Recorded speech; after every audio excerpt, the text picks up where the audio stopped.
السلام عليكم. ازيكم؟ جمعة مباركة عليكم جميعا يا رب.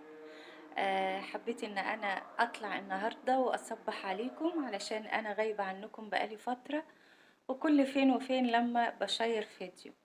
طبعا الظروف اللي عندي انا قلت لكم عليها امبارح. ربنا يحفظكم جميعا يا رب، وربنا يجعلكم كده في احسن حال. وجمعة مباركة. بحبكم ووحشتوني جدا. مع السلامة. السلام عليكم. ازيكم؟ عاملين ايه؟ وحشتوني جدا. بقالي فترة كده غايبة عنكم، ما بصورش كتير ومش قادرة ان انا ارد على التعليقات. وده طبعا بسبب ان انا عملت عملية لابني الصغير، عملت له عملية اللوز. قلت لما الحق اعملها له قبل الدراسة ما تبدأ.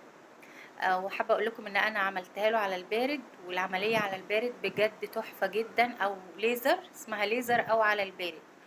بجد العملية حلوة قوي، هي ممكن تكون أغلى شوية من الجراحة العادية، لكن صدقوني الفرق هتحطوه في العلاج. يعني الفرق هيدفع في العلاج.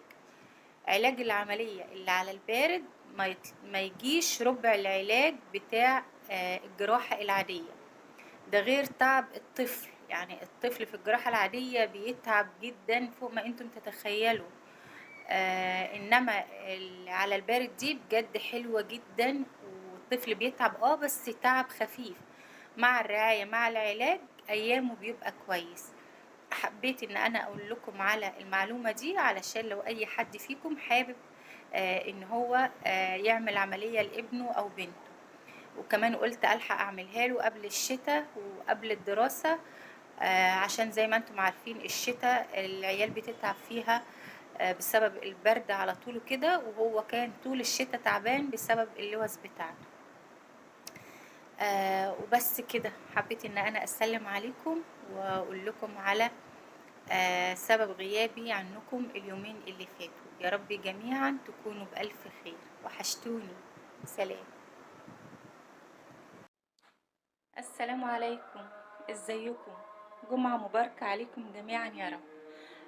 حبيت ان انا اطلع النهاردة واصبح عليكم علشان انا غايبة عنكم بقالي فترة، وكل فين وفين لما بشير فيديو.